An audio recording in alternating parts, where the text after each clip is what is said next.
안녕하세요. 저는 올해 40대 초반이 된 남성입니다. 저는 결혼을 하고 아내와 친구에게 배신을 당하고 아주 통쾌하게 복수를 했는데요. 이 이야기를 한번 여러분들에게 알려드리고 싶어서 사연을 씁니다. 그녀와 저는 아주 평범하고 무난한 연애를 했어요. 다들 연애하시는 것처럼 서로에게 노력하고 믿음을 주면서 평범하게 연애를 했는데 무려 7년이나 했죠. 어릴 때부터 만나서 서로에 대해 너무 잘 알고 있었고 커갈수록 그 사람이 없으면 안 되겠다는 생각이 너무 많이 들더라고요. 그녀가 제 인생의 너무나도 큰 부분을 차지하고 있다 보니 결혼은 서로 자연스럽게 결정하게 된 것 같아요. 이 사람이 아니면 다른 사람을 만나서 다시 처음부터 시작할 자신도 없었거든요. 양가 부모님들도 저희가 오래 만난 걸 아시니까 결혼 허락받는 건 쉬웠기에 빠르게 결혼식을 진행했습니다. 저희가 오래 만나서 아내의 친구, 제 친구들은 다 알아요. 아내 친구도 저에게 오래전부터 형부 거리면서 친했고 제 친구들도 저희 아내에게 재수씨 거리면서 친하게 지냈거든요. 여행도 여러 번 같이 갔었고 전화도 자주 해서 많이 친합니다. 그래서 가끔씩 농담으로도 제 친구들과 아내가 무인도에 갇혀도 난 괜찮다고 말할 정도로 많이 믿고 의지하는 친구들이었죠. 제 친구들은 아직 결혼을 안 했는데 아내는 얼른 이 지긋지긋한 남정네들이랑 그만 여행 다니고 부부 동반 여행을 가고 싶다고 장난도 칩니다. 아무튼 저와 아내는 평범한 연애를 끝으로 결혼을 하고 드디어 같이 살게 되었어요. 오래 만났는데 신기하게도 연애랑 결혼의 느낌은 완전히 다르더라고요. 결혼을 하니까 훨씬 안정적이고 기분도 좋은 거 있죠? 이 사람과 정말로 한 가족이 됐다는 생각에 왠지 모르게 기분이 좋아졌고 얼른 저와 아내를 닮은 귀여운 아기도 낳고 싶다는 생각이 들었습니다. 그치만 아직 신혼이었고 저희 둘이서 시간을 보내는 게 더 좋았기 때문에 아직은 아기 계획이 없었어요. 아내도 조금 더 신혼 생활을 즐기고 아이를 낳자고 했고요. 저는 평범한 회사를 다니고 있었고 아내는 집에서 일을 하는 프리랜서입니다. 아내는 글을 쓰는 작가인데 다른 사무실은 없고 아직 신생 작가라 집에서 혼자 노트북을 두드리고 있죠. 아내는 원래 직장 생활을 하다가 작가 일을 하고 싶어서 일을 그만두고 작가를 하고 있는데 처음엔 전 극구 반대했어요. 솔직히 작가라는 직업이 많이 대중화되어 있지 않았고 수입도 그렇게 많은 편이 아니라 힘들 것 같았는데 아내는 고집이 워낙 세서 하고 싶은 건 꼭 해야 직성이 풀립니다. 그래서 주위 사람들의 반대에도 무릅쓰고 작가가 되었죠. 지금은 작가인 아내가 너무 좋아요. 회사 다닐 때는 회사 가기 싫다고 찡찡댔는데 지금은 자기가 좋아하는 일을 해서 너무 행복하다고 하네요. 아내가 기분 좋은 걸 보니까 저도 힘이 나고 일을 더 열심히 해야겠더라고요. 그런데 제가 맡은 일이 출장이 잦습니다.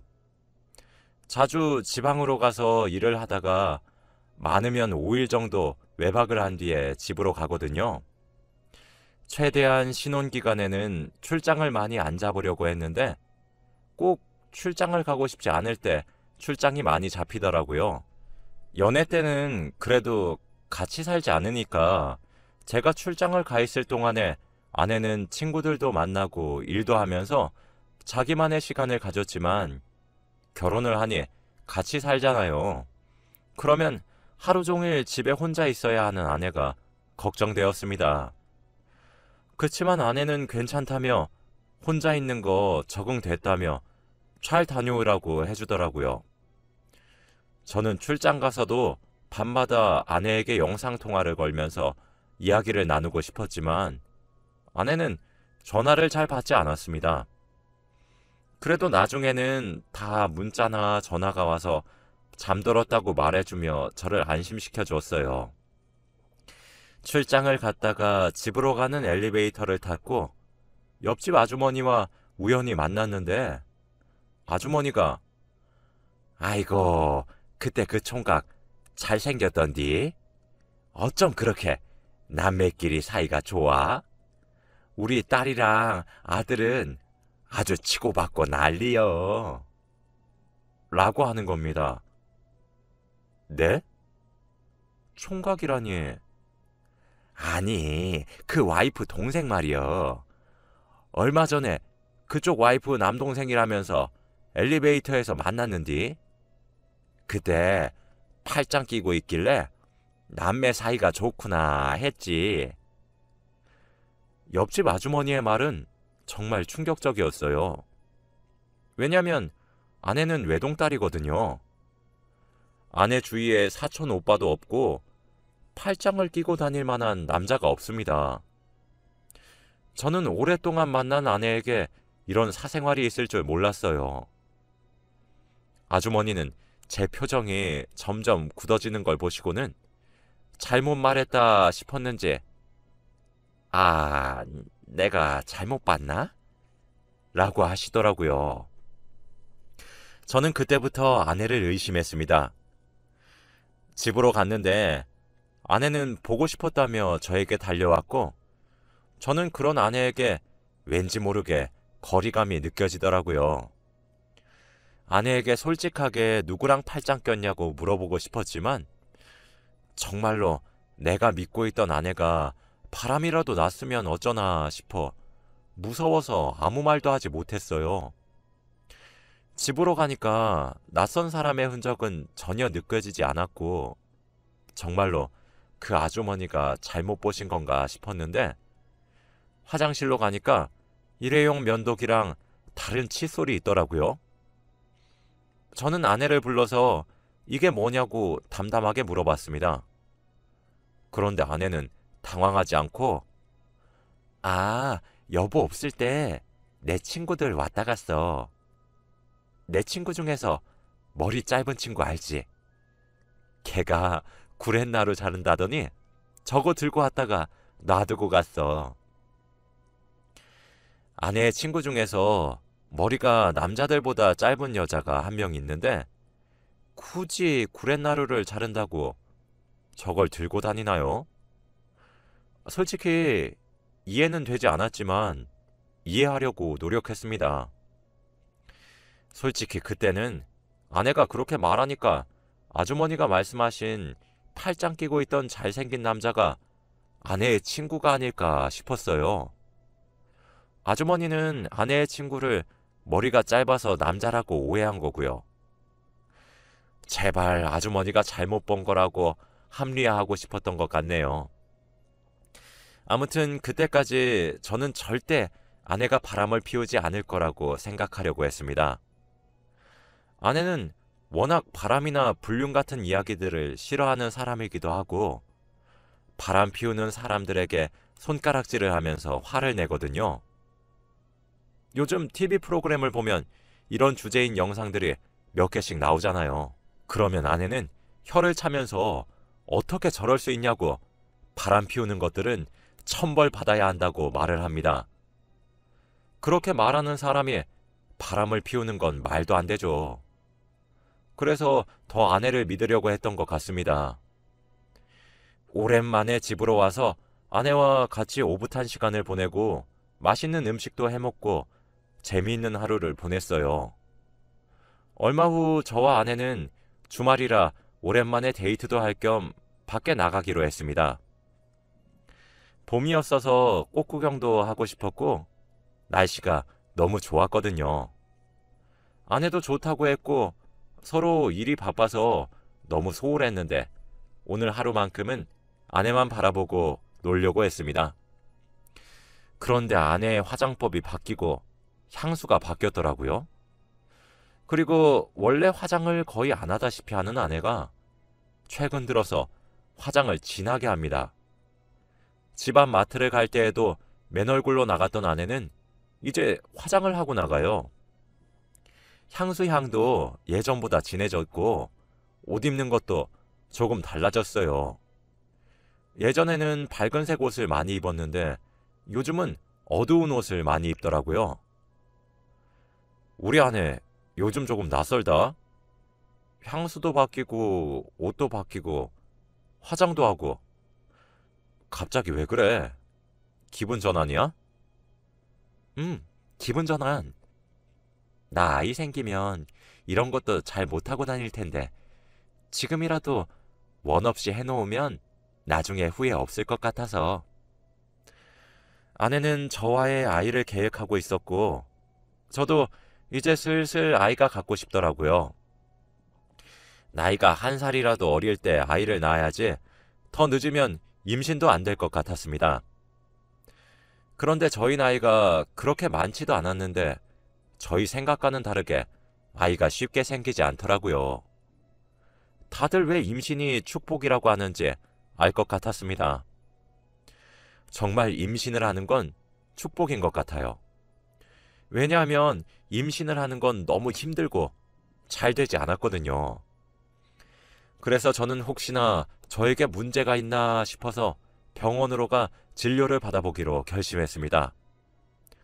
아내에게 비밀로 한 채 친구가 운영하고 있는 비뇨기과로 가서 진료를 받기로 했죠. 저는 검사를 받고 결과를 기다리는 내내 너무 떨리고 긴장되었습니다. 혹시나 제가 아이를 못 가지는 몸이라면 평생 저와 아내 사이에는 아이는 없는 거잖아요. 아내에게 미안해서 어떡합니까? 검사 결과를 듣기 위해서 친구한테 갔는데 친구 표정이 좋지 않았어요. 야, 너 어떡하냐? 왜? 나 평생 아이 못 낳냐? 너 씨 없는 수박이야, 임마. 정말 청천벽력 같은 소리였죠. 어떻게 제게 이런 시련이 찾아온 것인가요? 정말 남자로서 자존감이 바닥을 쳤고 아내에게 이 소식을 어떻게 전해야 할지도 너무 막막했습니다. 야, 너 어떡하냐? 너 아이 낳고 싶어 했잖아. 그러니까 와이프한테 어떻게 전하지? 많이 실망할 텐데 입양이라도 해야 하나? 저는 집으로 가는 내내 고개를 들 수 없었고 너무 절망적이었어요. 요즘 아내는 아이 낳을 생각하면서 육아에 관련된 책도 읽고 영상도 보면서 엄마가 될 준비를 하고 있었는데 저는 아빠가 될 수 없는 몸이잖아요. 너무 미안했어요, 정말. 그리고 집에 도착해서 아내에게 말하기 위해 호흡을 가다듬은 뒤 현관문을 열고 집으로 들어갔습니다. 그런데 집으로 들어가니 아내가 기쁜 목소리로 저에게 달려오더라고요. 여보, 내가 좋은 소식을 들려줄게. 라고 했죠. 여보, 나도 할 말이 있는데 내가 먼저 하면 안 될까? 안 돼. 절대 안 돼. 내가 먼저 할 거야. 당신 너무 행복해서 뒤로 자빠질걸? 그 정도로 기쁜 일이면 내 얘기 먼저 들어줘. 난 안 좋은 얘기란 말이야. 안 돼. 그래도 내가 무조건 말해야겠어. 내가 지금 뭘 들고 있게. 아내는 손에다가 뭘 쥐었는지 등 뒤로 꽁꽁 숨기고 있더라고요. 제가 못 맞추니까 아내는 짠 하면서 제 앞에 한 물건을 들이미는데 바로 임신 테스트기였어요. 그런데 선명하게 2줄이었습니다. 아니, 이게 어떻게 된 건가요? 방금까지 저는 아이를 가질 수 없는 몸이라고 검사 결과를 들었는데 아내가 임신을 했다니요. 이건 솔직히 말이 안 되잖아요. 아내는 여보, 대박이지. 우리 드디어 임신이야, 임신. 아기가 생겼다고. 아니, 이게 어떻게... 아무것도 모르는 아내는 기뻐하느라 정신이 없었고, 저는 아내의 불륜이 정말 현실이 되었다는 것이 제가 이세를 만드는 게 불가능하다는 소식보다 더 절망적이었어요. 그제서야 아내는 저에게 여보가 말하려던 건 뭐야?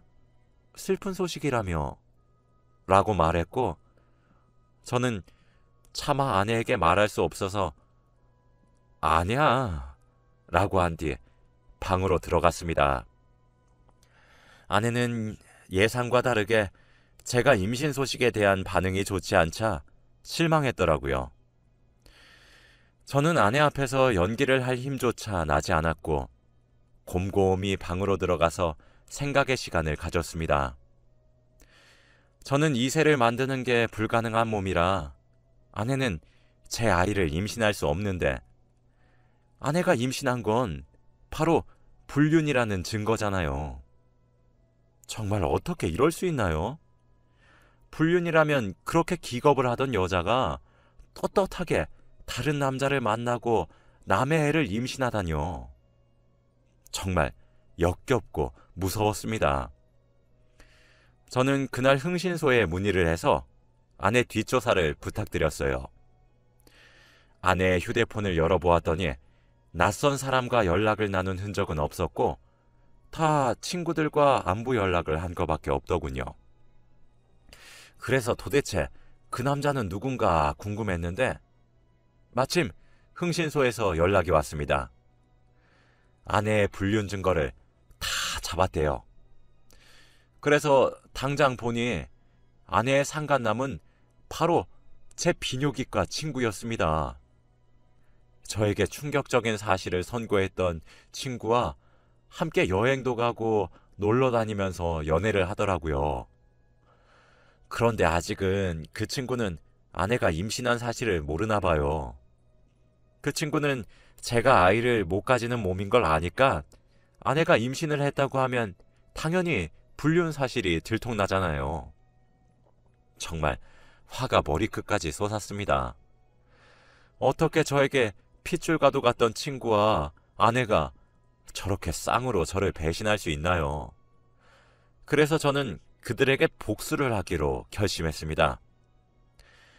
아내가 만삭 때까지 태교를 열심히 했는데 저는 차마 얼굴에 철판 깔고 친구의 아기를 태교할 수 없겠더라고요.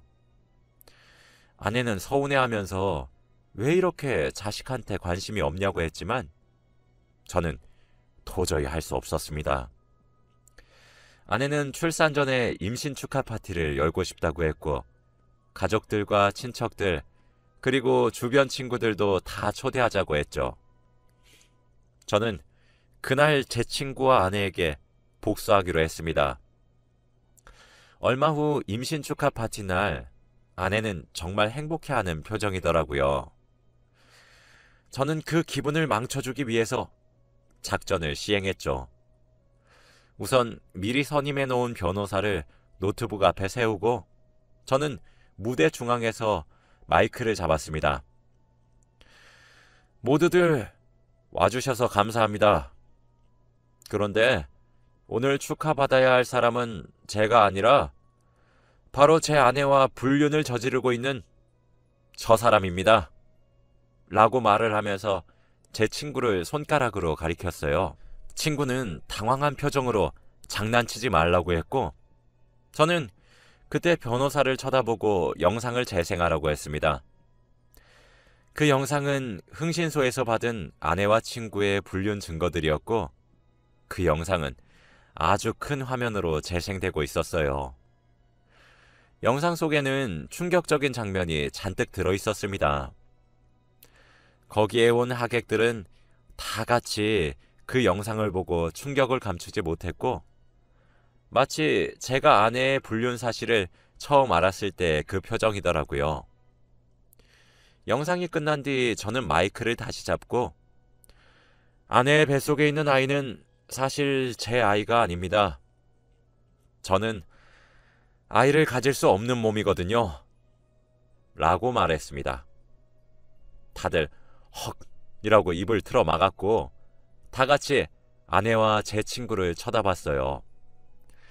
제 친구는 직업이 의사니까 주위에서 평판도 좋았고 착한 친구라서 더 많은 정을 나눴던 친구였는데 한순간에 이미지가 망가진 거죠. 저는 제 치부를 당당하게 이야기하는 게 너무 힘들었지만 그래도 더 확실한 복수를 위해서 부끄러움을 감수하고 말을 했어요.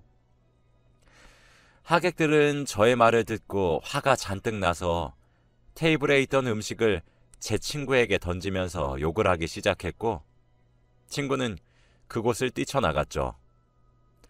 아내의 얼굴을 보니까 세상을 다 잃은 허망한 표정을 하면서 멍 때리고 있었습니다. 나중에 알게 된 사실이지만 아내는 제가 그런 상태였던 건 몰랐지만 아이의 아빠가 제 친구인 건 알고 있었대요. 일부러 거짓말하고 저에게 임신했다고 알렸다고 합니다. 친구는 불륜만 안 들키면 된다는 생각으로 만난 건데 아내가 임신을 할 줄은 몰랐대요. 둘은 아내가 임신하기 전에 잠깐 만난 거였고 아내가 임신을 하고 나서부터는 둘이서 만나지 않았다고 하네요. 나중에 사과는 했지만 제가 용서는 할 수 없겠죠. 그리고 아내와 이혼을 하고 지금은 따로 살아요. 처갓집에서도 다들 미안하다면서 딸 잘못 키운 자기들을 탓하라고 하는데 그건 핑계죠. 처갓집에서도 아내한테 더러운 괴물 취급을 하고 쫓아냈다고 합니다. 아마 아내는 제 친구와 같이 살고 있겠죠. 그들의 아이니까요. 정말 지금 생각해도 화가 나고 환멸이 납니다. 어떻게 그런 존재들이 제 주위에 있을 수 있나요? 그녀와 이혼 후 서로 연락도 안 하고 살고 소식을 아예 모르는데 작가라서 책이 출간하면 대충 어떻게 사는지 알아요. 그런데 원래 사랑 이야기를 쓰던 그녀가 점점 글을 쓰는 방식이 변하더라고요. 그녀는 글을 쓸 때 주위 환경에 영향을 많이 받는 편이라서 글을 읽으면 그녀가 지금 어떻게 살고 있는지 티가 팍팍 나는데 정말 별로인가 봐요. 애 아빠가 잘 못해주고 육아도 힘들고 과거를 후회한다는 말이 많았습니다. 제 친구들은 다들 그녀의 더러운 사생활 때문에 인연을 끊었는데 그녀가 책을 출간하거나 기사가 가끔씩 날 때마다 그녀에 대한 이야기를 댓글이나 책의 감상평 같은 곳에 달아요. 그녀가 과거에 했던 일들을 다 나열해서 그냥 책 읽지 말라고 독자들에게 알립니다. 제가 시킨 건 아닌데 친구들이 알아서 이런 애들을 그냥 사회의 악이라고 나오면 안 된다고 말을 하더라고요. 저는 굳이 안 그래도 된다고. 하지만 친구들은 그냥 자기가 하고 싶어서 한대요. 뭐 아무튼 지금 생각해보면 그 아주머니에게 감사드려요. 그때 엘리베이터에서 그 이야기만 안 하셨어도 저는 지금까지 의심했겠죠. 그리고 이제서야 알게 된 저도 많이 반성합니다. 아내가 안 하던 화장을 하고 옷을 입는 게 바뀌고 향수 냄새가 바뀐 게 바로 친구 취향이어서 그랬대요. 그리고 면도기와 칫솔은 확실한 증거였잖아요. 여러분들도 조심하세요. 혹시 모릅니다. 제 이야기는 여기까지예요. 들어주셔서